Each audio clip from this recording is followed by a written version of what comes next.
bone or Tongan. Or maybe he's like Hapthor. Icelandic. Yeah. Oh my God. Baby seal in the front of his pants. Was Viking? Well, it's not Viking genetics, or I think it was Vikings. It's Vikings. Yeah. I think that's what we're talking about. Yeah. Jesus Christ, Hapthor is insane. Mm-hmm. I just don't. I don't get how you do that. That bone structure too. Like you see pictures of him when he was like 15, 16. We were talking about this. He's like a stick. Yeah. And then it's like his bones just get wider and wider and wider. But that's what growth is. I mean, that is kind of interesting. You know who was really wide like that was Sean Frankel. We had him here not too long ago. Really awesome powerlifter. Competed at like 220. When he competed, when he was at the top of his game, he was like the biggest powerlifter I've ever seen, even though he wasn't heavy. Yeah. But his shoulders were so wide. I was like, he benched like 875 or something, obviously in a bench shirt. But yeah, he was a mutant. I wonder like what's part of that? You have wide shoulders. Yeah. I mean, I've had wide shoulders forever. And like same thing, Dwayne Johnson too. You remember that picture when he's like 15 years old in the chair and his like shoulders from here to here, even though he's a stick? What's the basketball players that oh man. Dwight Howard. Dwight Howard. Yeah. Dwight Howard. He used to call me Dwight Howard in high school. Oh, really? They used to compare us in high school. Yeah, because of it's just something about the bone structure. Yeah. Yeah, Dwight Howard's shoulders are like, they're like 6 feet apart. That's why he was nicknamed Superman. Yeah, he was a mutant, man. Yeah. He was a pure mutant. Well, that's a little bit of today's topic. Are we going already? Yeah, we're going. Oh my God, you got the thing to start up? No.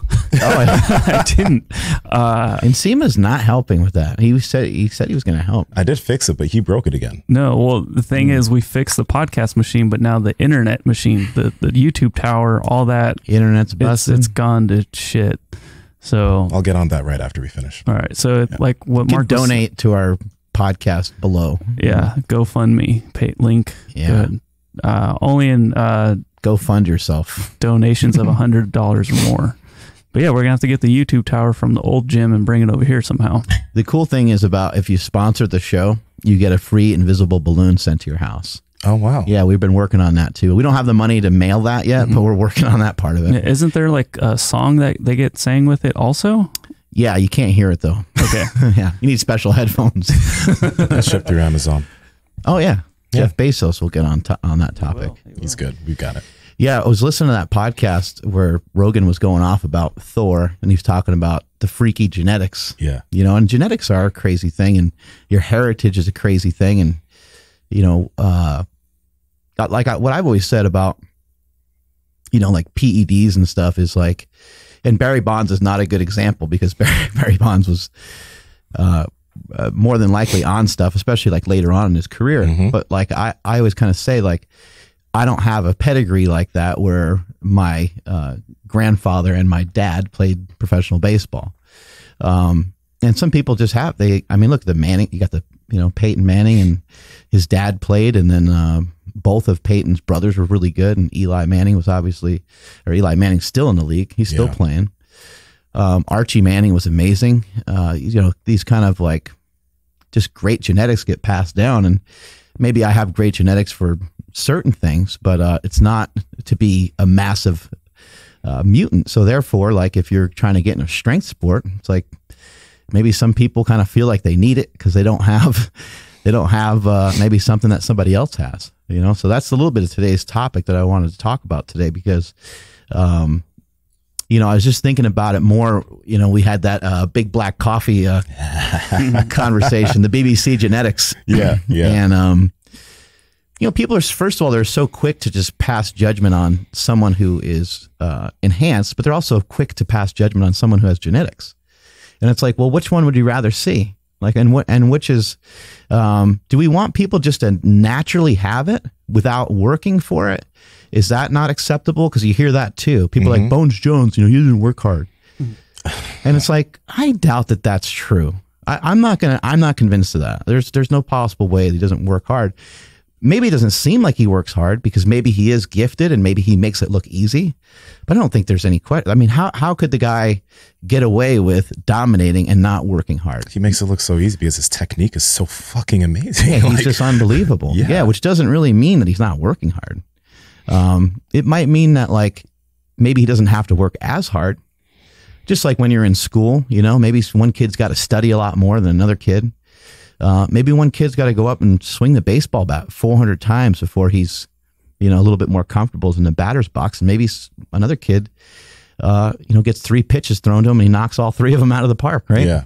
So it's like sometimes there's a kind of a natural base to the whole thing. But yeah, I'm really interested in some of, we got in a text thread the other day. We were talking about a little bit of this stuff. And, if you think about PEDs and then you start to think about, well, what's performance enhancing?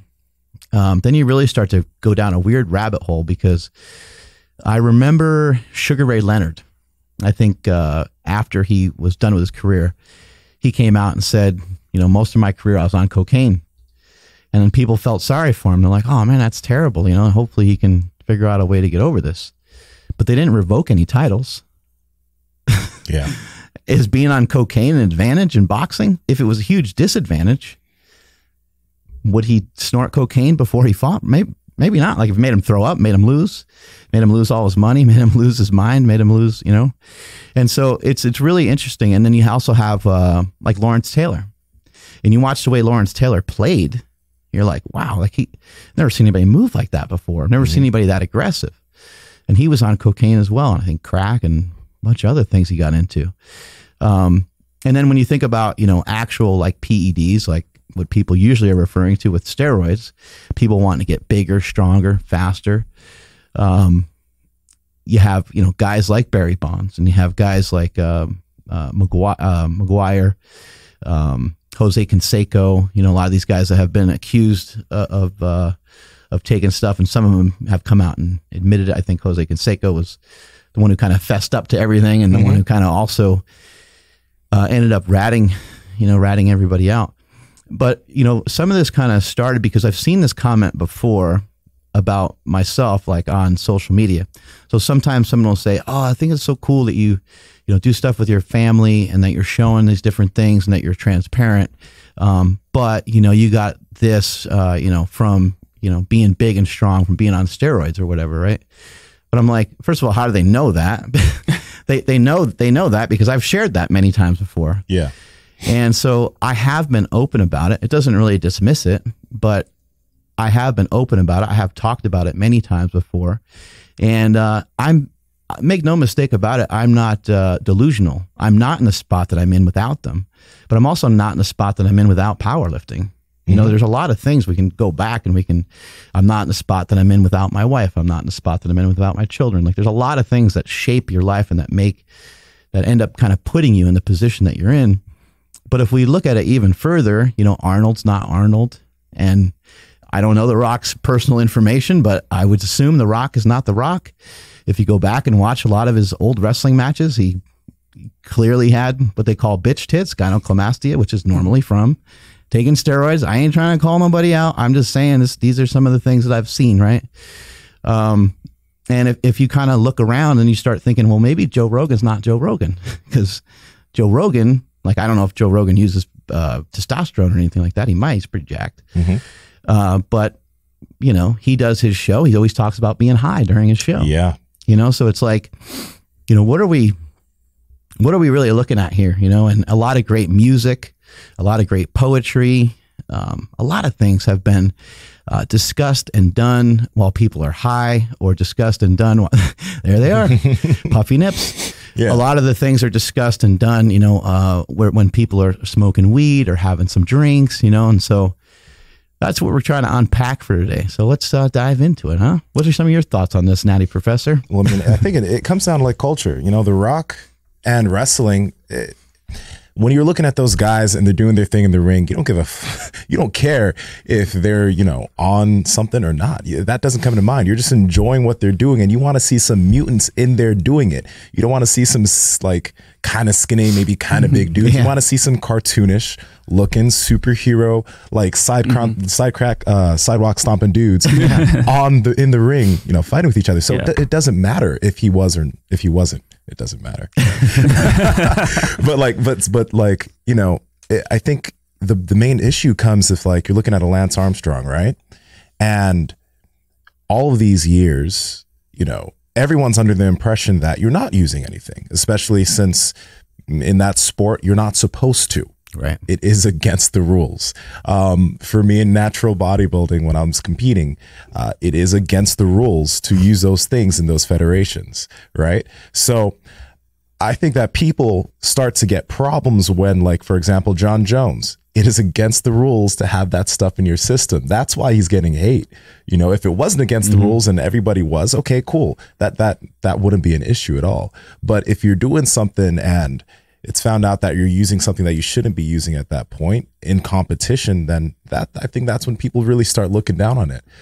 Every other case, like, I mean, even Arnold back then, that was all part of bodybuilding culture, you know? So, I mean, there's no reason to look down on any of them because everyone was doing it, you know, everyone was doing it to get massive. And it's not, when we say, would Arnold be Arnold without steroids? To be perfectly honest, okay, maybe he wouldn't be as big or anything, but he'd still probably be an extremely successful dude. You know, Arnold was in real estate while he made millions in real estate before he made any type of money in bodybuilding. He wasn't like, bodybuilding wasn't making him money. Yeah, he got Mr. Olympia and stuff, but he was already rich as hell from real estate.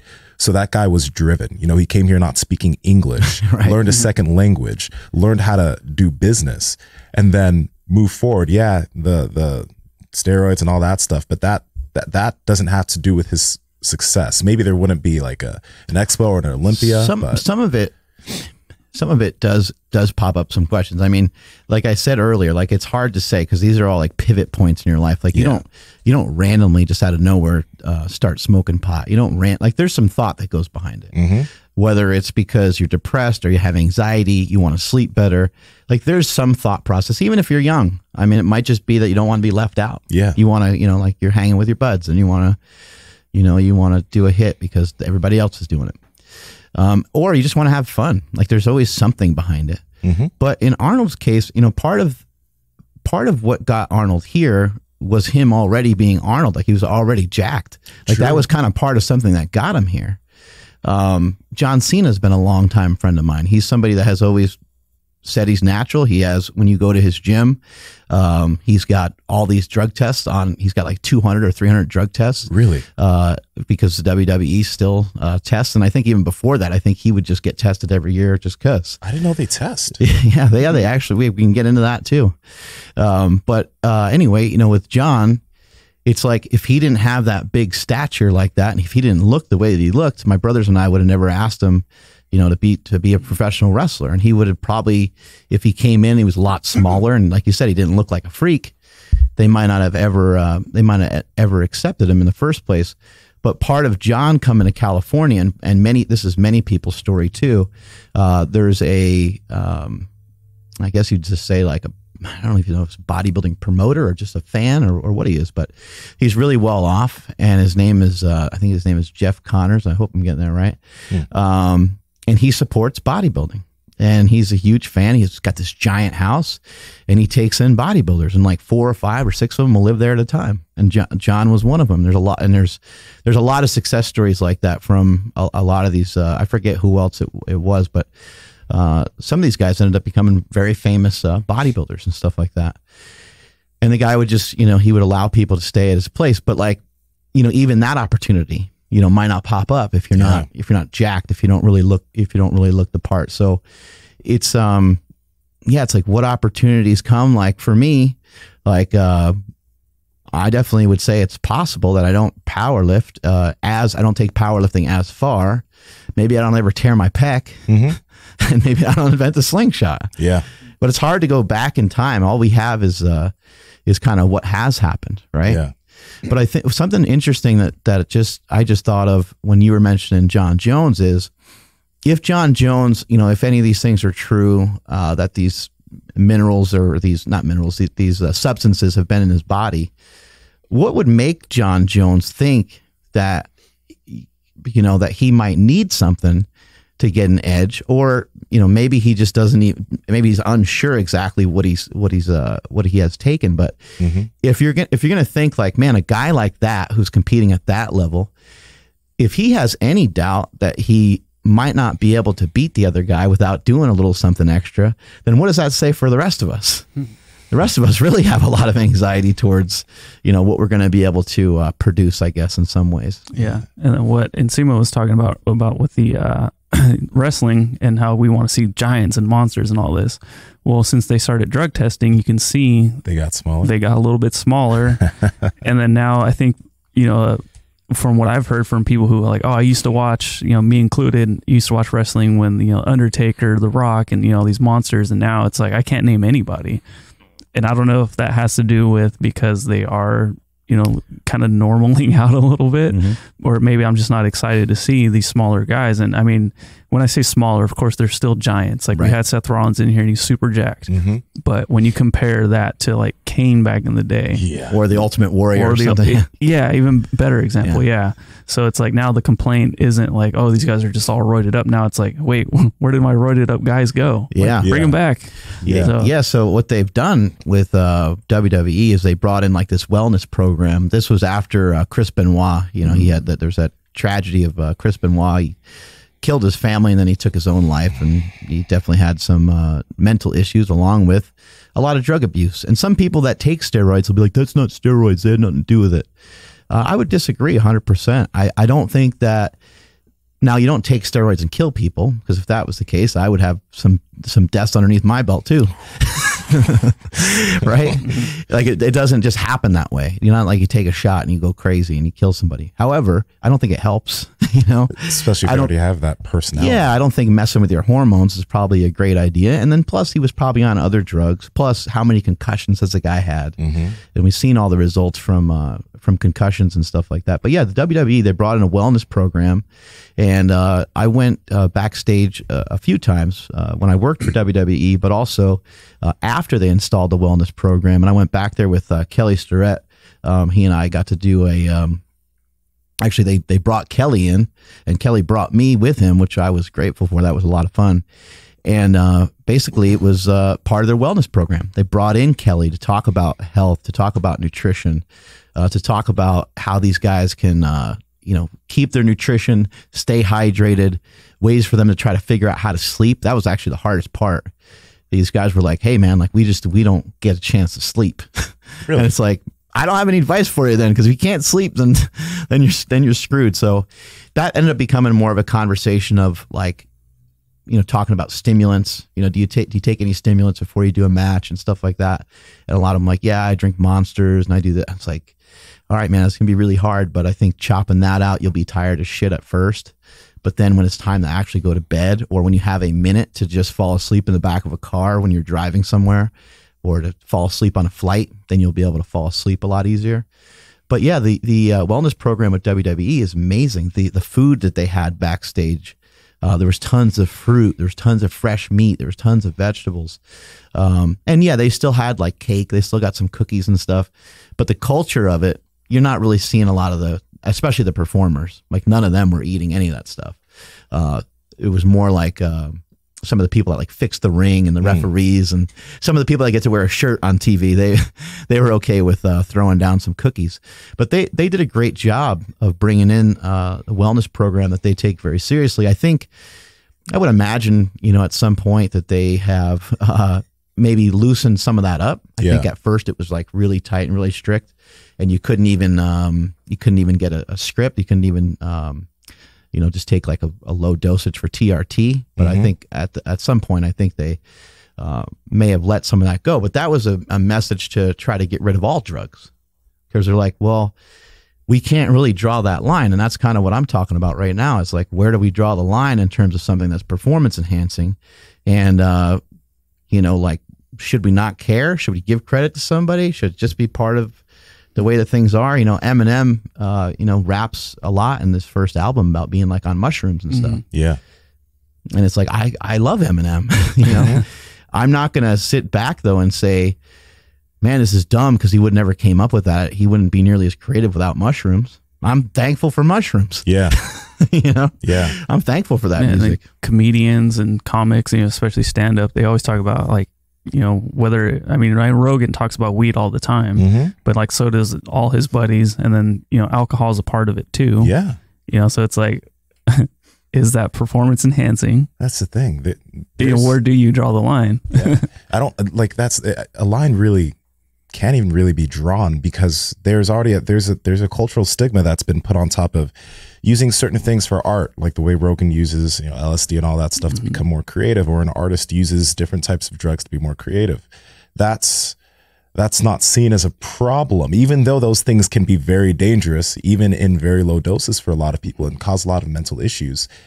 It's not seen as negative, you know. But when an athlete does use performance enhancing drugs in a sport, like, and they're not supposed to, people, it is cheating. It is seen as negative, and it's not overall accepted for every athlete to do it. Because, you know, you always hear people love to say, oh, every athlete in the NFL is on steroids.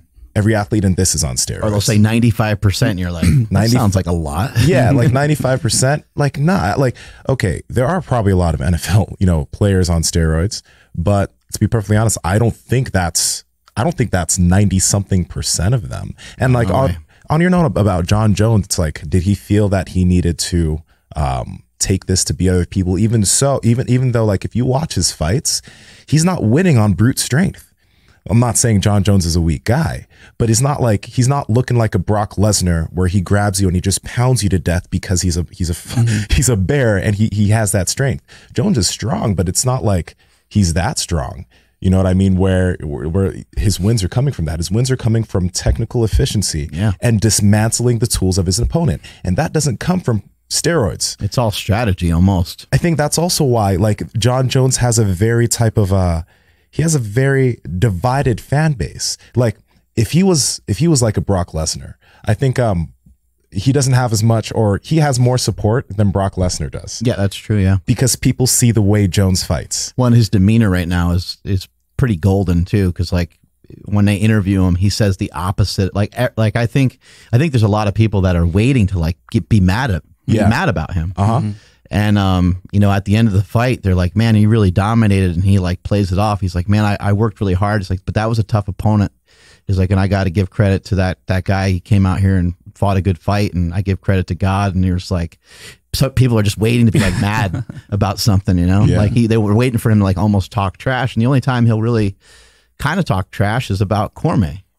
Yeah, you know, who he's beaten twice, but then people were like, well, he tested positive both times. And even when you look at those fights, to be perfectly honest, like, I mean, I think it sucks that Jones did take stuff, but Jones dismantled Cormier better technically. Cormier is stronger, I think, absolutely, than Jones, even if Jones has stuff in his system. You know, it's not like I'm a fighter, so I guess I can't talk super knowledgeably on that. But when you look at Cormier, you look at Jones, you'd kind of assume that Cormier has more power than Jones. You know what I mean? Yeah. But he dismantled him technically. Okay. So if Cormier doesn't fight Jones again, that's going to be a big stain on his legacy. You chose not to fight this one guy that continued to kick your ass every single fight. But that's the thing again, Jones has so much support because you can tell that he's extremely skilled. Even if he was hyped up on a bunch of drugs, which he's not, it wouldn't take away from the fact that he's built such skill. But even, like, his most recent fight, like, his opponent was like, yeah, I expected him to test positive. Yeah. You know, and I don't know the exact picograms. It's like, it's the picograms that aren't leaving his system, apparently. Yeah. They never go away, right? It's nothing new, apparently. Yeah, but even between him, John Jones, who's pissed hot, I don't know how many times now. Yeah. And then DC, who's never. Yep. Why? It's John rough. Jones has such a bigger fan base. Like, you hear nothing but people talk crap about DC all the time. Yeah, you know, I like DC. I was gonna say, except for us here, we all really like him. Yeah. Oh yeah, I love him too. He's the best. Dude. I think people get frustrated with him because he talks a lot a lot. You know, but he's not good at talking crap. I think that's why. Yeah, he's really bad at it. Yeah. He's kind of like, you can't read good. He's kind of silly with it. Almost. I think it's probably just because of his sense of humor. I think he's just a little could be. But anyway, Cormier, you got to give that guy credit too, because that guy's announcing. Yeah, and he's doing all this other shit, and he's got a bunch of kids and stuff, and you're like, how in the hell is this? He's on like Fox, and he's like reporting on stuff, and he's in a suit, and then he's out there like in somebody else's corner coaching them. Yeah, and then he's fighting. And you're like, how's that humanly possible? Yeah. And they said he's got just crazy energy, like when he's fighting and when he's working with people. I guess that's, you know, kind of the culture that they built down there, where these guys just, they got a huge tank. They can just keep going. Yeah. You know, the thing is, I don't want to like Jones. Whenever I think about John Jones, it's like, I don't want to like you. Like, I don't want to like, because like you're obvious, you're kind of fucking everything up all the time. Like, you're doing so well, but you're fucking up all the time. But at the same time, you just see what he does and you're just like, you can't help but marvel at it. Yeah. You know? It's like, oh man, I think it was Jamie Foxx, and he was talking about some athlete, but he was just like, just go sit down.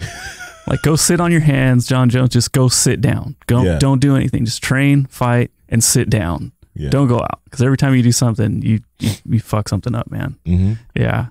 But what do you guys think? So what I see a lot, especially on Mark's posts or whatever, and you guys can flip subjects if need be, but I always see like, oh, hey Mark, it's great, you know, that you're so strong, blah blah blah, great form, whatever technique on the bench. I would pay attention to you more if you were natty, though. Yeah. You know, it's kind of what Mark was talking about earlier about kind of throwing everything off to the side. Oh, it's because he's on steroids or whatever. But when I see that, I'm like, are you fucking kidding me, dude? Like, he's only been training his whole life. Like, what does that have to do with anything? Yeah. That's how it comes down to like the individual. Because, okay, again, there's a negative stigma on drugs. If you're on drugs, everything's easier for you, or you know, like, obviously, yes, it does help you get stronger, etc. And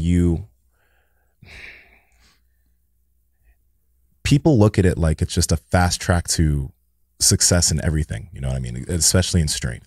But it's not like like, for example, when a lot of people that are natural, like, look at Mark and he's giving nutrition advice and he's giving training advice and advice on getting lean. It's not, you know, he does know all of this stuff. He is utilizing all of this stuff, but you're not going to change the mind of the individual who already believes that everything that he knows and everything that he is and everything that he's achieved is because of drug use. You're not going to change that individual's mind. I don't think there's ever a possibility to do that. You're not going to convert them. You're not going to be able to. And that's obviously not even your goal. Your goal isn't to convert anybody. Your goal is just to put out the information. But you know, it's not like you did anything in a sport where you weren't supposed to. You've always been open about it. You've never been like, oh, I'm totally natty. Yeah, and I'm not trying to compete in the USAPL, which is drug tested federation. You're not trying to do all that. You're just putting out good info. You know, when guys look at like Omar Isof's stuff, and Omar puts out amazing information. He has, in terms of his, like, he has a good physique. You know, he's built a very good physique. He's built a very good level of strength. And when I look at a lot of the comments on like Omar's videos and other guys like that, you know, people look at him as the peak of what can be achieved naturally, or somewhat of the peak that can be achieved because he's been training for so long. And I mean, I don't necessarily think that is the best thing. I'm not saying that they should look at me and say, oh, I can achieve what Nsima has, because in truth, it's like that is very determinant on your genetics. But at the same time, it's like if you look at an Omar Isof and you say, okay, he's been training for 10 years and he's here, I see this other person that's bigger. That's where all these assumptions come in. There's one more thing I'm going to mention here. There are all these videos on YouTube about I think it's your genetic potential or genetic limit, etc. Right? And a lot, like, there's this guy, I forgot his name, but Omar's done some videos, and there's this other guy from Canada who's done them too. And I always watch these videos, and this is going to be kind of odd, but when they're putting all these examples of like limit and what you can achieve, they're always using, and it's just the truth, they're always using a bunch of these pictures of white guys. Like, straight up. And that's what they're using, all these pictures of really jacked white dudes.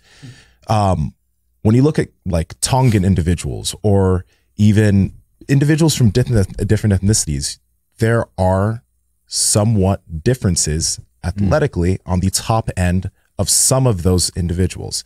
So I think that the internet has kind of pigeonholed what they think people can actually do. And if anybody's outside of that, then they're on roids and they shouldn't be listened to, which is partially what's going on with you. That you are on roids, but at the same time, that's just potentially taking everything away from you for some reason. Well, if you look at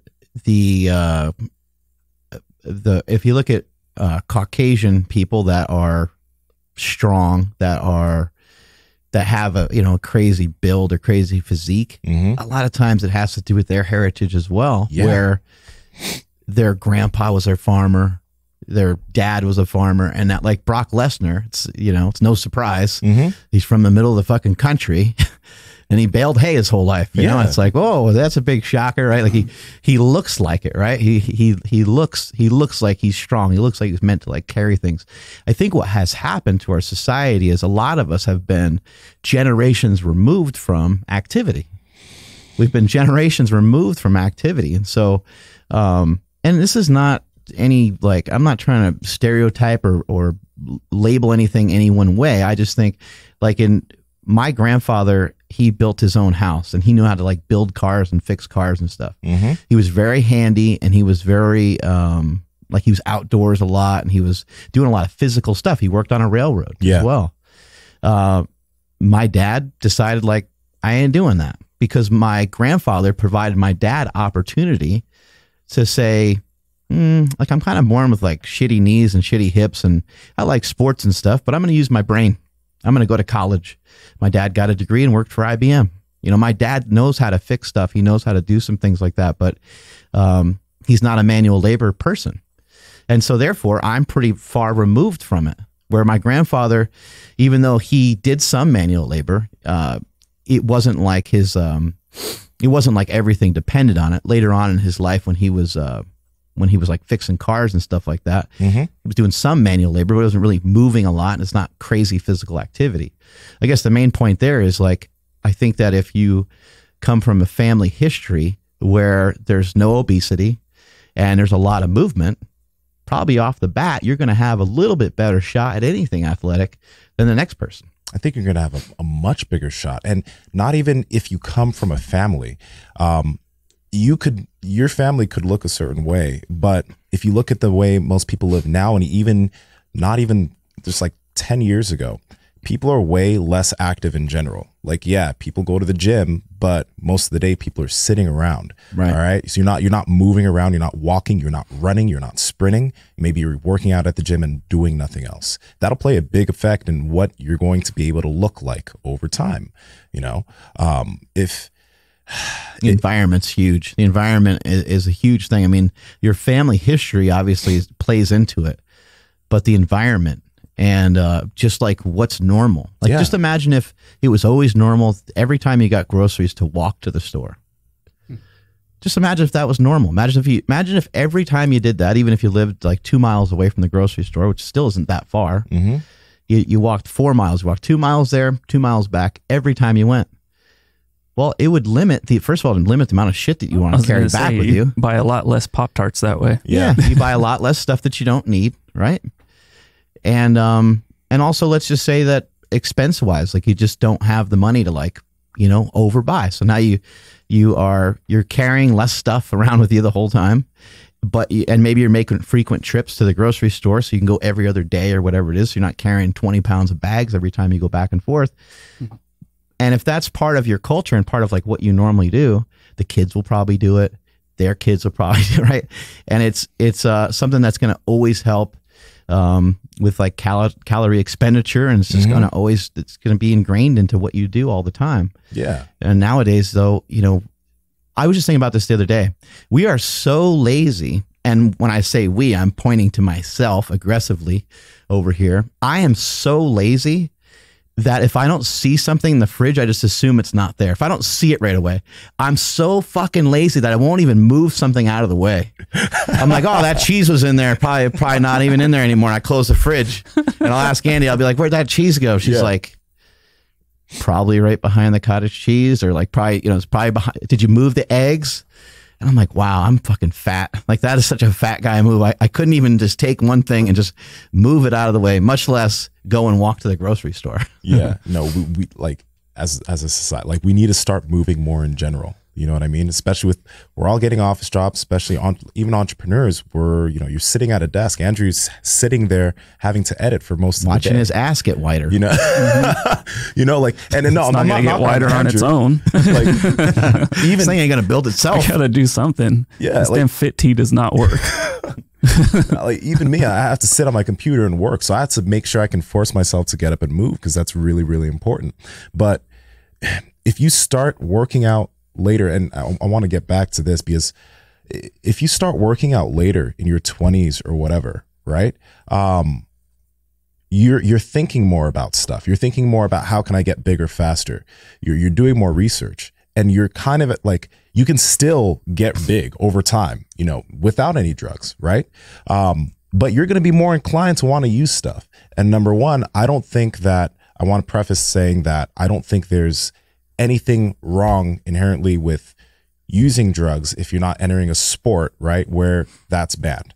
I was lucky enough when I started lifting to not have any influence around me to influence me to do anything, because I can honestly say that if I was lifting and I was younger, right, and let's say I started lifting when I was 18 years old and I got immediately into bodybuilding, and someone said, hey man, everyone's doing this, and let's say I clearly wasn't as big as I actually was when I was 18, when I had 5 years of training experience, I might have done something, right? Because that would be what's around me. That would be okay. Well, be a little bit more normal. It'd be normal. Everyone does this to get big. Well, maybe I should do a little bit of this and a little bit of that. I may have done it. I was just lucky enough to have started younger, not had any influences. By the time I was 19, I was already 200 and something pounds. And when I do find out that type of stuff, I'm like, I don't need it at this point. It's just, it's more difficult for people to make that choice. And I also, you already had enough knowledge too about like, there's bodybuilding. That's what like Jay Cutler does. Yeah.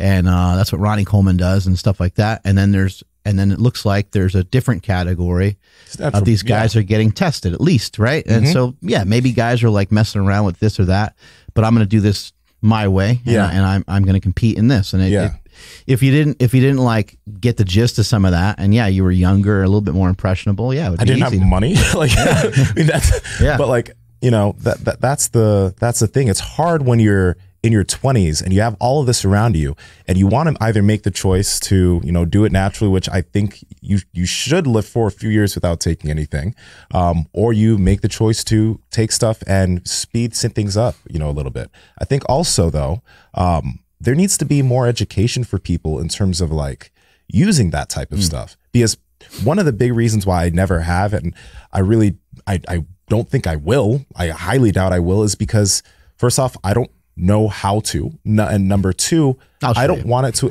I have a resource right here, but like I've heard that people, like, they have to, when they use that stuff, they use that stuff for the rest of their lives. It can affect your hormones. It can affect a lot of things. And I wouldn't want that extra stress on myself,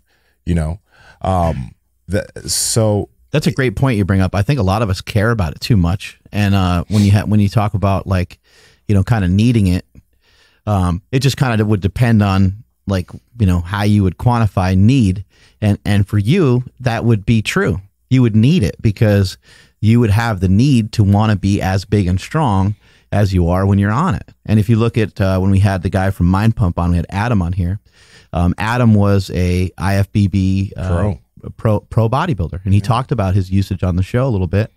And he doesn't use anything anymore, but he had to kiss that goodbye. He's still in good shape. He's still trains and everything, but he doesn't look like he used to. And that's something that you would have to be okay with, which is like, for us, that's kind of hard. Like, how do you be okay? How are you going to be okay with that? It's going to be pretty tough. So more recently, let's see how much information I want to share here. More recently, we've been testing some stuff here at Slingshot as a business. And, we have some different athletes. I won't use any names. That'll be easier. We have some different athletes. And in one case, we have a what I believe to be a drug-free athlete. You never know what people are really up to behind closed doors. I'll just say that I believe he's drug-free. And we have another one that's not. And one that's not is a freak of all freaks, and somebody that has huge engagement and people love to watch, and people get really excited to watch their information. and to check all these things out. And the one that is Natty, he has way less engagement. It's just not even close. The engagement is way less. Now, in terms of what we tested out here, is we tested out this affiliate program, and when we went in and looked at the numbers were a shocking landslide for the guy who's natural. And my theory on that was, just as you kind of pointed out with Omar Isuf, when somebody is watching Omar Isuf's channel, they are, perhaps they're inspired. They're excited. Omar's strong. Yeah. Omar's lifted some big weights. He doesn't actually get enough credit for that. Omar's very strong. But he's not like world championship powerlifter strong, but he's very strong, especially given his body weight and stuff. He's very strong. People are going to his channel, though, for information. Yeah. So if Omar says, hey, I take this drink during my workout because I noticed a good energy boost and it makes me feel good, and I've actually noticed I'm recovering from my workouts a little bit more, people are going to buy into that a lot more than if I was to hold something up, or this other athlete that we're talking about was to say, hey man, I use this. And you're like, really? That's what you use to bench 578 pounds. Like, we don't believe you, Mark. So I think that's a big part of it. You know, people will, and it's like why they're watching though too. It doesn't necessarily have to do with the drug usage only, where you could make the argument, maybe a younger athlete that's checking in and wants to know, like, is this guy natural? Because if he's not, I'm not going to listen to him. Like, I totally understand that, because I was the same way when I was a kid.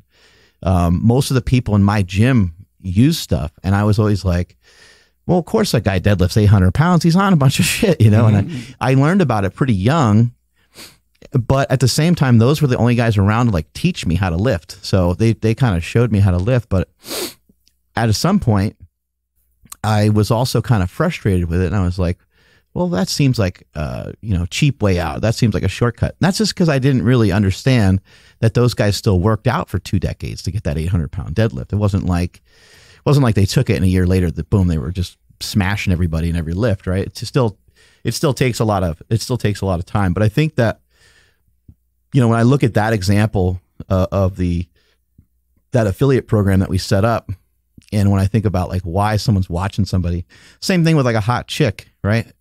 Somebody's 20,000 likes on every post that they make. Maybe people aren't really invested in that girl talking about knee sleeves. They're invested in her butt. They're invested in their butt. Did you hear that, Andrew? He's talking to you. Yeah, no, I was saying that they're hitting like not because they like the person, but because they like the person's butt. Yeah. Mm-hmm. Yeah. That apple bottom. Haven't heard that in a while. Mm-hmm. I know. But yeah, no, I mean, I could totally understand it. I mean, even me, when I paid attention to content on YouTube for information, I was paying attention to channels like Omar, channels like Chris Jones, Matt Ogus, Elliot Hulse, these guys, because these guys were natural and they had good information, and I wasn't planning on doing anything else, right? So I was like, this is working for them and they're not using anything extra. I know I can trust this. I can totally understand that. Because I've also seen channels of guys that you could tell they're on, but I knew that their information was kind of BS. Right. The truth, like the thing is like, it's not like drugs can give you everything, but in terms of muscle building, they can definitely give you an advantage. Mm-hmm. Even if you're doing a lot of the wrong things in terms of nutrition and this and this and that, you can still gain a lot of muscle. Right. You know what I mean? But the difference between like yourself and the stuff that you're putting out here is it's like the nutrition information isn't because you're on steroids. Like it's like, well, I think that's why people do get attached to nutrition information from me, because that's something very clear that they can see, and they can say, oh yeah, maybe the steroids played some role in it because I'm holding more muscle mass, but they saw me go from 330 to 230, right? They clearly saw that. And that's what you saw with like Omar and some of these other guys. You saw at some point, like they were squatting 315. Now they're squatting 5 plates. Mm-hmm. And I mean, you know, there's absolutely no question. It is harder to gain strength when you're a natural athlete. There's a lot more to think about. And for somebody to make even just a couple of a kilo jump from one competition to the next is huge. Mm-hmm. Where it's actually very common for someone who uses stuff to go from one contest one year to another one the next year and maybe increase their total by 80 pounds or 100 pounds. But with a natural athlete that's been competing for a little while, that's going to be more rare unless the time elapsed between competitions is greater. Yeah. It can take time. It can. It definitely can. And then bulking and cutting is hard too. Mm-hmm. And that's another reason. That's a huge thing that steroids do that people leave out a lot of times is the fact that it can increase your body weight so much. And that's the hugest part. So like if you took something and you stayed the same body weight, obviously you'd get a lot stronger. Yeah. But if you weighed 280, your strength would be nuts. And we'd be like, dude, what's going on with the Natty Professor? We got to change his name. He's 285 again. Lean. The big thing is that's one thing you mentioned in terms of cutting. Drugs can make you get lean fast. That's why you see a lot of guys in the IFBB that can do 12-week cuts and get like shredded. When I say like my cut back in 2015 from 262 down to 230, that took me 41 weeks. It was legitimately a 41-week cut. I remember when you were telling me about like how many weeks your cuts were, and I was like, you probably thought I was messing around or I was joking. Like, that's ridiculous. Well, because I always used to joke around. I'd be like, oh, I'm 108 weeks out from a show, because I was fat, But yeah. And then when you said that, I was like, oh my God. But yeah, it makes sense because you don't want to lose muscle. Exactly. You have to do it in a way that you're losing slowly enough where you're focusing on losing body fat. If you do it too quick, I could lose 30 pounds quickly, but I would not be holding nearly as much muscle as I was than drawing that cut out for a long time and losing that weight extremely slowly. Like that's the difference. You didn't need to do a 40-week cut, but at the same time, it's like, I think that when people are listening to this, the main question that they're asking is because like when we started off, we're like, did drugs make the person? No, I don't think drugs made the person, but like what people really want to figure out is, should I or should I not? And what are the advantages for me personally and the disadvantages, I think it really just depends on what you're getting into. When we're talking about like guys like The Rock and Arnold, these are guys doing extremely high level physical feats, If you're someone who is going to do that and you're going to go into a sport where like you're not tested, okay, maybe it isn't a bad idea. Just get some education on it. I really don't think there should be such a bad stigma if you're entering something where it's not like against the rules and you're working with somebody who knows how to do it. Yeah. I feel like I know that there are a lot of guys that work with bodybuilders in the NPC that give them things that are putting these people in danger because they don't know what they're doing. I've seen it happen to thyroid medication and clenbuterol like right off the bat and stuff, and you're like, can't you get the person on a diet first and see how they do with that? I've seen people start there. Yeah. Maybe. I think the problem is like the reason why we see all these things happening is because people are getting their information from individuals who don't know how to share that information safely. That's why it's seen as such a big negative, because you hear about heart attacks and people dying and stuff because they're not getting the right information. That's the difficult thing. Yeah. And I think, it's been said in some like kind of old school bodybuilding magazines back in the day, they would say that bodybuilding set nutrition information and training, it set it back like a decade. And the reason why that was said is because, a lot of people were just training on machines and just, eating chicken breasts and broccoli and rice. And they were, getting these huge outcomes.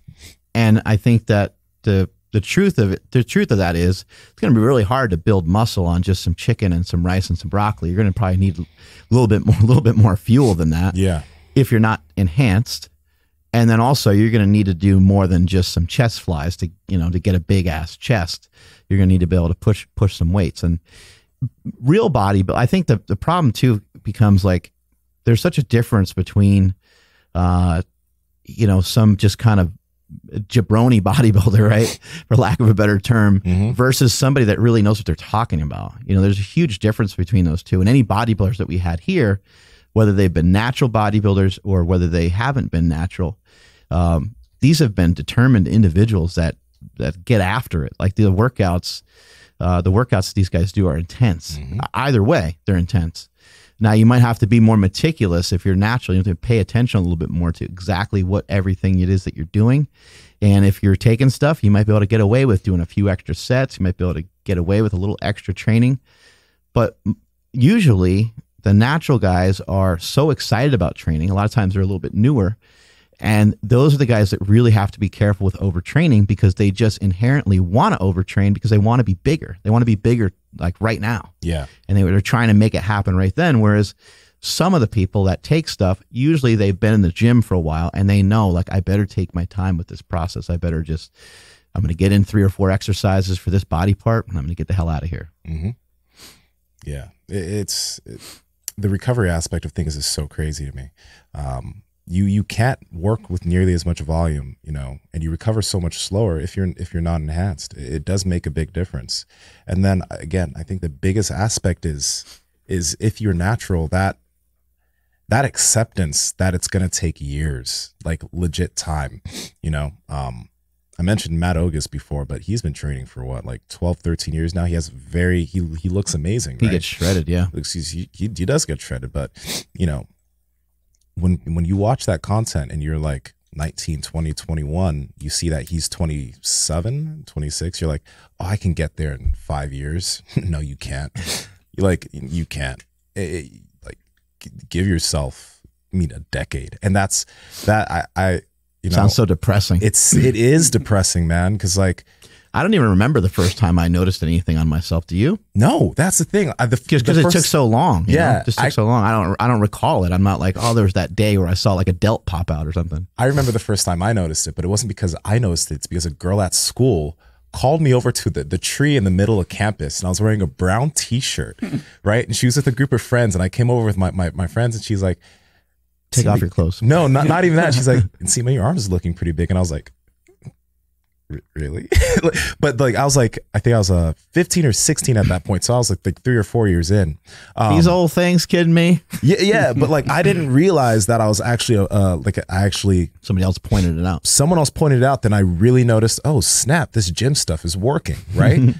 So like, but when you're nowadays, Jesus, yeah, that Ogus is ridiculous. But nowadays, because you're getting fed images all the time on your phone of all these dudes, you're looking at yourself in the mirror every single day and you're like, why can't I do that? And the patience, you got to be patient as a guy that's not taking drugs. You know what I mean? You got to be patient, but it's hard, so much harder nowadays than it was for me back then. All this stuff, it is a very long process. It takes a long time.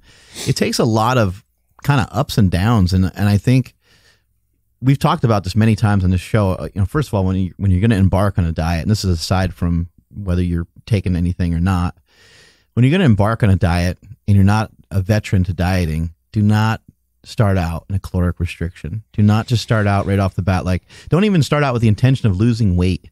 Start out with the intention of being healthier and wanting to feel better. Mm-hmm. What will happen in about 2 or 3 weeks, maybe even about a month's time, you get used to the food, you get used to meal prep, you get used to shopping and figuring out how much things cost, and you learn, because there's a lot to learn with all that. You don't just start, cooking out of nowhere, and like, it takes time to figure all these things out. What are you going to cook it in? What are you going to package it up in to get to work? I mean, there's a lot of things to think about when it comes to that. It's going to take a while to learn all that. Once you get that down, once you start to feel better, then it starts to get easier to eat a little bit less. You actually will probably want to eat less, and you will more than likely you'll probably lose a little bit of weight. Mm-hmm. I've never been like a calories in, calories out person, because I think that the calories, I think the calories can be swayed one way or the other without making a huge impact on your weight one way or the other. And I'm not talking about like a crazy swing. I'm talking about maybe like 500 calories, like maybe like an extra meal or one meal less. I think in the grand scheme of things, it probably doesn't matter that much. But when you're first starting on a diet, if you're not used to dieting, don't make yourself be hungry all the time. Yeah. I know we've talked a lot in this podcast about being hungry and the benefits of it and how it can help you lose body fat. But if you don't have any willpower, if you don't have any discipline yet, that's not a good time to like test that out. You want to build that. And the way that you're going to build it is build some success by getting used to the food first. Get the nutrients that your body needs. Read a book, read something like The Vertical Diet by Stan Efferding. There's some great information in there. Once you start to piece together that this is a macro and a micronutrient puzzle, and when those pieces of the puzzle are together, you'll be like, I don't really feel like overeating. Oh, I don't need to have a meal at 9 o'clock at night right before I go to bed. I feel pretty good. I'm just going to go to sleep. You'll start making those decisions a little bit more naturally, a little bit easier as you go along. Yeah, I definitely think that everybody should really try to learn this information. It's almost like I think coaches are beneficial. I'm a coach, but at the same time, I think you should want to be your own coach. Because, if there's a body you're trying to get to, or a strength level you're trying to get to, more so from the nutrition side of things, I don't see you wanting to work with a coach for the rest of your life. Maybe you want to, and maybe you want that, those maybe for a little bit extra accountability, but there is a certain point where you're probably going to want to take the reins of everything. And I do believe that everyone can have a decent enough understanding of food to be able to manipulate their body the way they want to. It just it takes time outside of whatever else you're doing to learn about it and learn how it's going to affect you, learn how this food's going to affect you, learn if you like fasting, learn if you like carnivore, and actually learning about it. And that's the difficult part. You gotta educate yourself on it, because this isn't some thing where you're just going to go to a textbook and figure it out. You got to find certain sects of information that work for you. So yeah, I think when it comes to this topic of trying to figure this all out, what most people are after is they're trying to get either to a strength level that they want, or they're trying to get the body that they want, and both things are hard to figure out. They're hard to get, and it takes a lot of discipline either way, whether you take something or not. But I think when it comes to this particular topic of anabolic steroids and PEDs, I guess the way that I was looking at it was, is it opening up doors for people that maybe otherwise wouldn't be open? Maybe some of these doors would be shut. Maybe some of these doors would be closed. It's hard to figure that out, because I don't know what my life looks like without them, because I used them, so, and I use them, so I don't know anything different than that. But I will say that it has opened doors for me.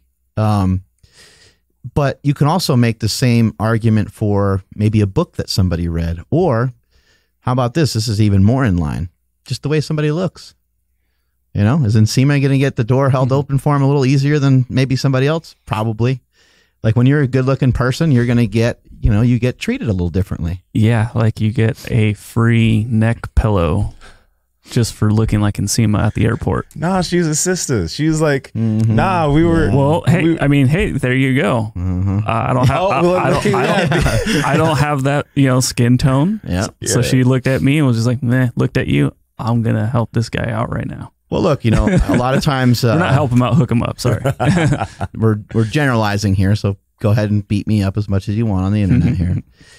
A lot of times, if someone's really beautiful, someone's really good looking, male or female, maybe the rest of them's not as developed as the next person, because maybe they didn't have to, right? Yeah. That happens, right? Mm-hmm. Happens a lot. Yeah. I mean, there's a reason why they make all those jokes about blondes and stuff like that, right? I mean, they exist for a reason, and so I do think that, your looks ultimately will make a big difference. It'll have an impact on the people that you interact with. And so if somebody has someone who's 240 pounds in front of them, that's much different than someone who's 180 pounds. And so this, back to this kind of principle of, are these PEDs going to open up doors? They could potentially open up doors. And I don't think there's any reason to deny it. It doesn't mean that everyone should take them. I'm not going to promote any drugs of any kind, because as Nsima pointed out, look, you have to be on these the rest of your life. And to try to weigh out the pros and cons, I think becomes one of the harder things to figure out. Yeah. This is such a rough topic to talk about from my point of view, because I've had clients that I've worked with. I actually had a client I worked with. He's from China.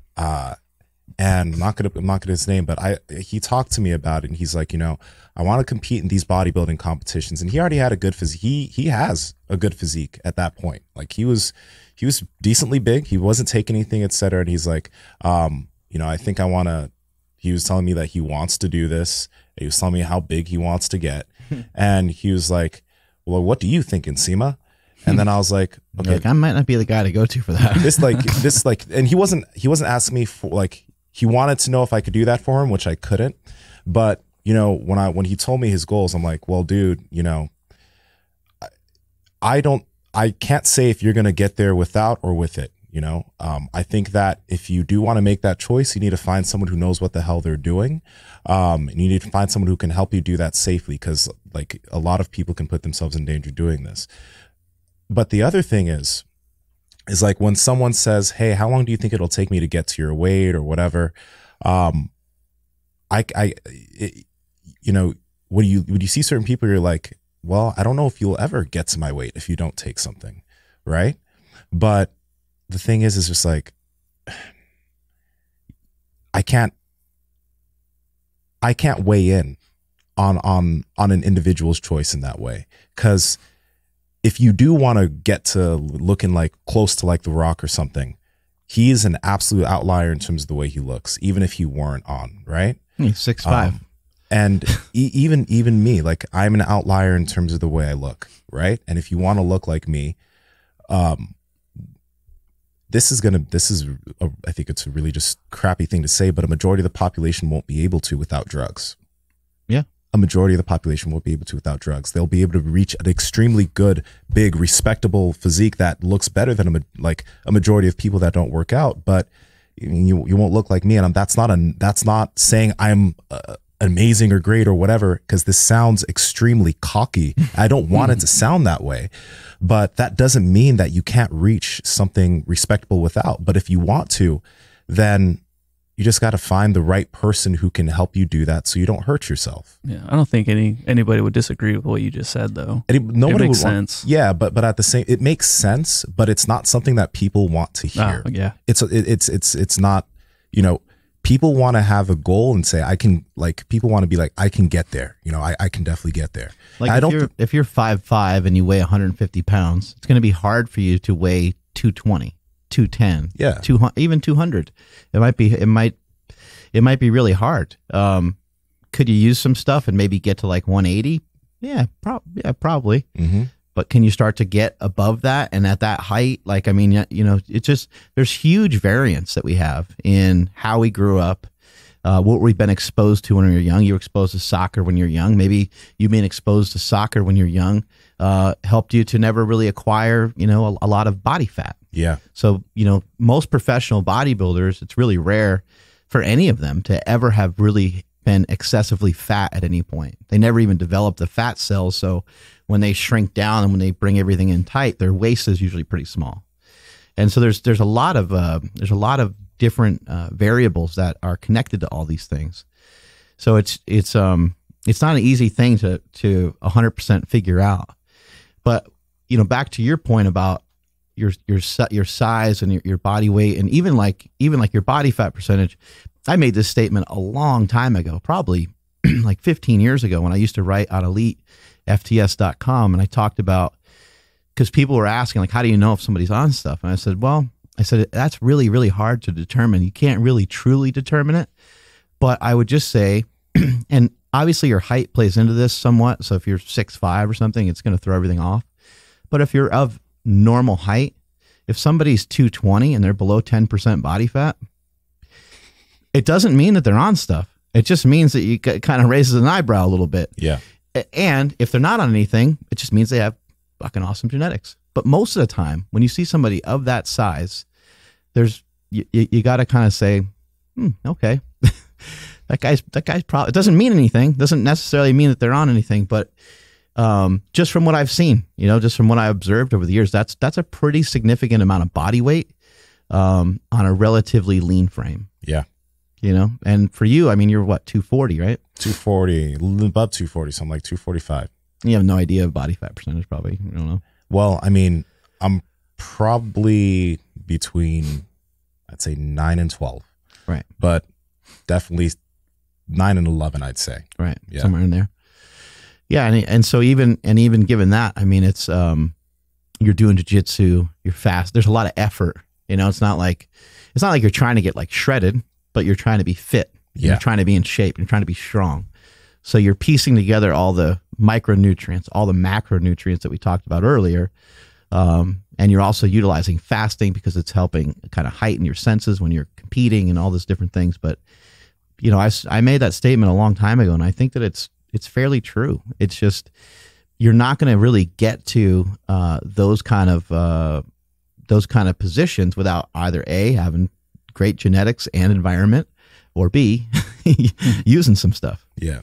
And people are going to think I'm absolutely stupid and ridiculous for this. So the internet's probably going to cheat me out too. But that's why, like, when I look at a guy like Mike O'Hearn, which you make jokes about all the time, right? Mm-hmm. And I see his pictures from when he was younger. I see how long he's been at this game. I see his quality of how he executes his movement and how consistent he's been. You can tell when he was young, he was going to be a big motherfucker. You could tell. Oh my God, he's massive. Like, and I doubt he was on anything when he was 16 or 15 years old. Maybe, but I doubt it. But he still looked like just a ridiculous mutant of a kid, right? So with him having what he had, right, he still puts out great information for lifters. Mm-hmm. And he's not telling everybody, you know, if you do this, you can look like me. But he's like, if you work consistently and you do have these concepts in terms of your nutrition and your lifting, you can get to your best body. And your best body is going to be something you never thought you could achieve. But I look at him and I'm like, you know, for what he had, for what he was gifted and the work he put in, I think it's possible for him. Well, when you get to know Mike O'Hearn more and you're around him, it makes you scratch your head, because you're like, fuck, man, maybe he is telling the truth, because like he never misses a meal. He leans into the resistance of life like harder than anybody I've ever seen him before. You know, if waking up early is hard to do for somebody, you know, he's leaned into that. He's at the gym at 4 a.m. training. He works really hard. I mean, he's even tried, you know, different things with like fasting. And I know like he would fast on the weekends for a while. He was like, I just found myself, I kind of was pigging out on the weekends a little bit. And so he's like, I just got rid of food altogether. I was like, screw it, I'm just going to fast. Then kind of maybe just as of a couple months ago, he got in like some of the best shape of his life. He got super, super lean for his 50th birthday. Then when his 50th birthday was over, he was like, I'm going to bulk up. He got up to like 285. He's just massive. But he moves up and down. He's able to move up and down in his body weight. But a lot of it is he's when he and I were lifting together, he's benching 405 for some reps on an incline. And he's like, man, I just can't believe what food does for you. And regardless of whether there's some input from performance enhancing drugs or not, he's 100% right. Anyone who's ever started to like pour on some more food and started to eat a little bit more and they go in and train, hey, you feel like a tank sometimes.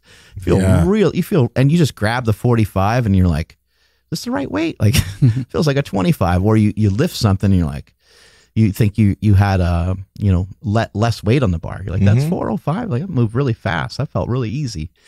And so, you know, Mike's discipline is on point. And regardless of whether you're going to, you know, have a life where you're choosing not to do them, or whether you're going to have a life where you choose to do them, there's going to have to be a tremendous amount of discipline that goes into it. If you ever want to really look like you lift, and if you want to be able to lift some heavy ass weight. Yeah.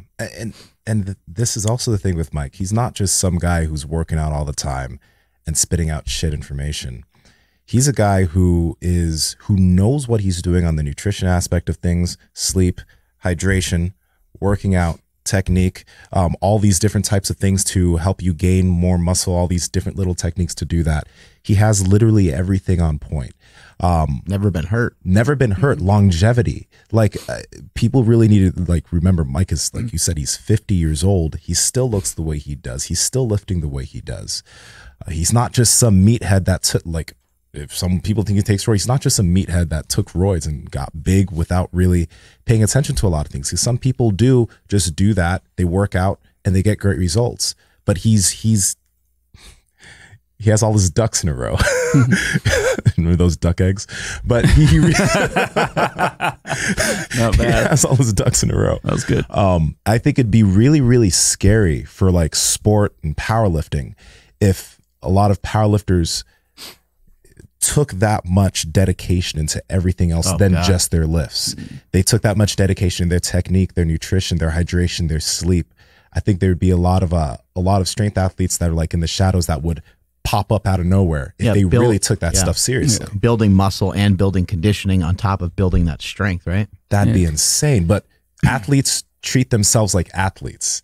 they don't look at themselves like a coach would look at them. They're like, I'm just an athlete. I'm going to go do this. That would be crazy.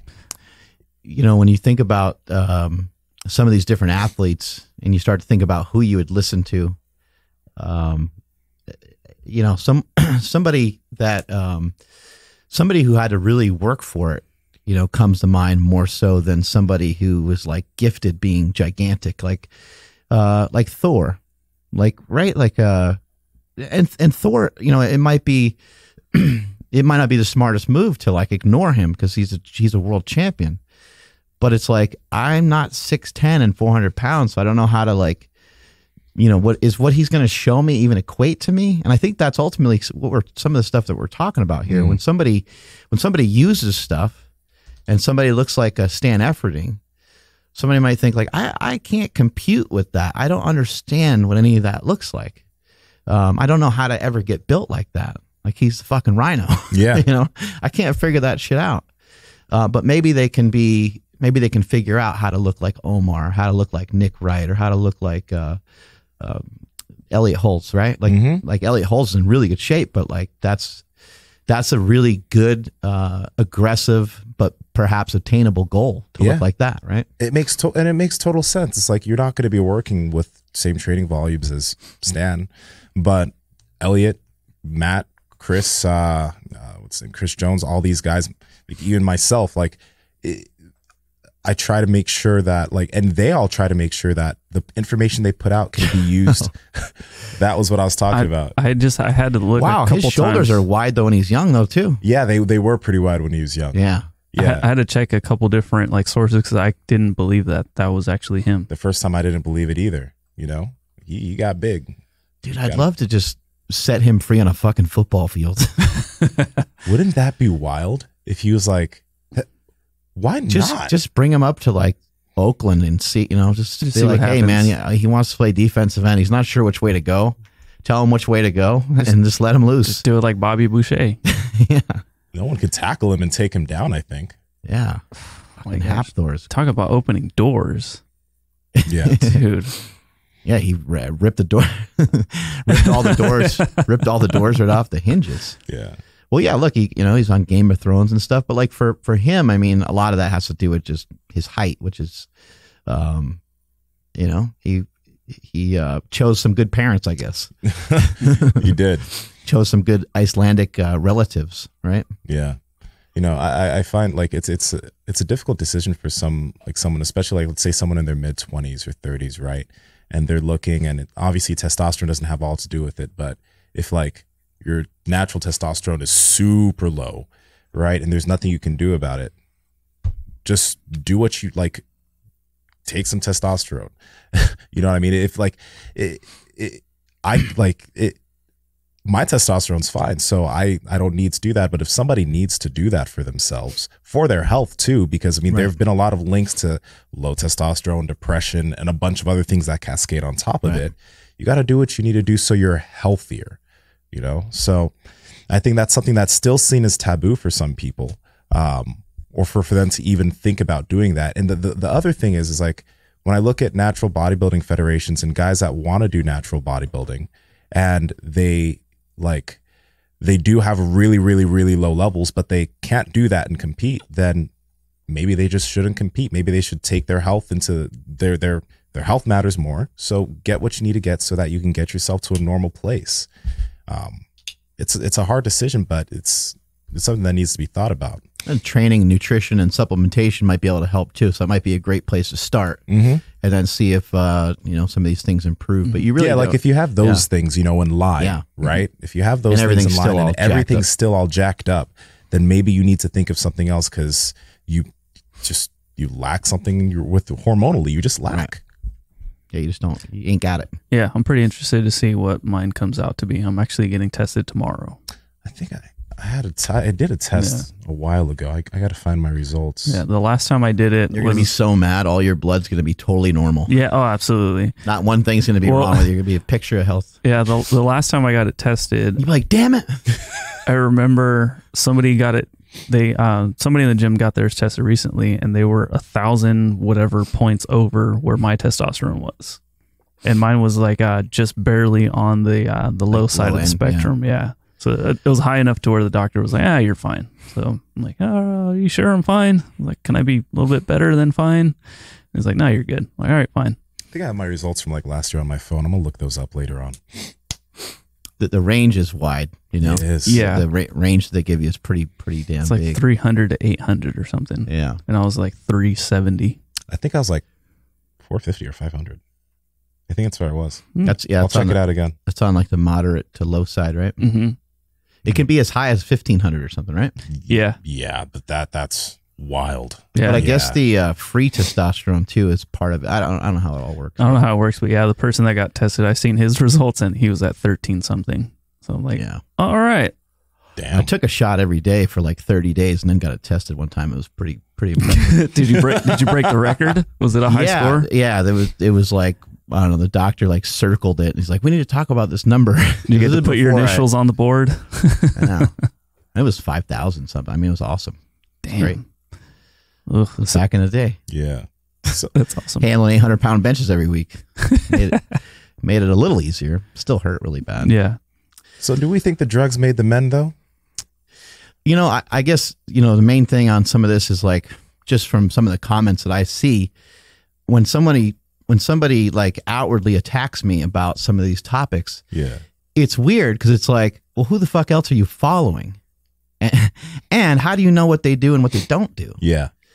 You know, if you're listening to Joe Rogan and you're following The Rock and all these people, you can find drugs in just about every person's life of some kind, some sort of stimulant, marijuana, mushrooms, fucking steroids. I mean, you're going to find everyone's on caffeine. That's a motherfucker. You're going to start to find. I love me some of that. You're going to start to, you start to unpack some of that, and you're going to start to find a little something in everybody's closet. I think, Yeah. Just like Barry Bonds says, go ahead and clean out your closet before you go cleaning out mine. Very true. Damn. When did he say that? I didn't even hear him say that. It's in Bigger, Stronger, Faster. Really? My bad. Yeah. Yeah. Just figure out what works for you, what you need personally. I like my coffee. I like my stimulant, right? So that's my current drug of choice, So thus the name change. Thus the name change. Not thus the name change. My name change is just me. I'm still not taking anything that would be deemed drugs. I don't know about that. Okay. There were some mentions of creatine on here previously. Vitamin D, multivitamin, I heard. Multivitamin, no, I don't take multis. I take specific ones. I'm trying to add up what I remember. Yeah, creatine, vitamin D, fish oil. Oh, now we get to the fish oil. I have a calcium, magnesium, zinc that was mentioned from Stan Efferding. And he's hanging out with Stan Efferding now. It was in the vertical diet. He's at super training. He was in the vertical diet. Starting to add up all this stuff. Anyway, yeah. So it is what it is. I don't know about this. I don't know about this guy. Do you? I'm trying to figure it out, but I can't. Dude's jacked and he's not killing himself in the gym every day. He doesn't even work out. I do work out. Does he? Once every 2 weeks. Just comes in here and accumulates some strength and leaves. He just takes all the energy out. You don't even work hard, bro. You just rip for no reason. Yeah, that is frustrating. Oh man. I saw your picture the other day. You're shredded up. Yeah. After jujitsu. Yeah, you lose a lot of water weight when you do that. Yeah, dude. When you're rolling, I mean, you must right. I sweat a ton. Like I look really. I mean, you're in that fucking afterwards. gi, right? So. Yeah, it makes a big difference. Like I'll weigh 247 before, come off the mats weighing 242, 241. So it makes a big difference. Your head looks large. I love that. Yeah, my head is huge. That's why this hat is so tight, even though it's the biggest one you guys have. It's a flex fit. That shit is flexing. Cutting off the circulation. Yeah. So you're going out of town? Yeah, I'm going out tomorrow. That's competing on Thursday, but I'm leaving tomorrow morning to go to Pan Am's. Chad Wesley Smith's competing, so that's going to be awesome. I really hope I get to roll with Chad. That's going to be awesome if we can. He lost a lot of weight, man. Yeah. But he's still big. I think he's still like 290. His Instagram profile still says 300 pounds of twisted steel and sex appeal. So he might still be 300. But yeah, Chad Wesley Smith. There's going to be a lot of other great competitors there. Where's he at? He's a blue belt. He just got his blue. So I think he just got his blue. And then immediately after he signed up for Pan Am's because there was a cutoff date for Pan Am's, right? And I think Chad got his blue like a week beforehand. So it's like, he got it and he's going to a big tournament. So I really, that'd be awesome to be able to compete against a guy that big and that strong. I saw some videos of him and I was like, damn. I was like, he's moving really well. A monster. He's a monster. And then like I mentioned, there's this other guy, Jason Shirley, who won Pan Am's last year. You were saying he's a football player, right? Yeah, won Pan Am's and he won Worlds last year too. Former NFL player. He's like 6'6", anywhere between 290 and 310. Damn. Crazy. I guess weight class wise, you're screwed no matter what weight class you're in, right? Ultra heavyweight, ultra heavyweight's a gamble because it's 220 and above. So you could be a 220 guy competing against the 310 guy. And then right below that's super heavy, which is like 208 to 220 or something like that. So the ultras are. And in jiu-jitsu, they claim that strength and weight doesn't matter, but it matters, right? It always matters. Oh, that's a lie. Strength and weight matters. It's a big deal.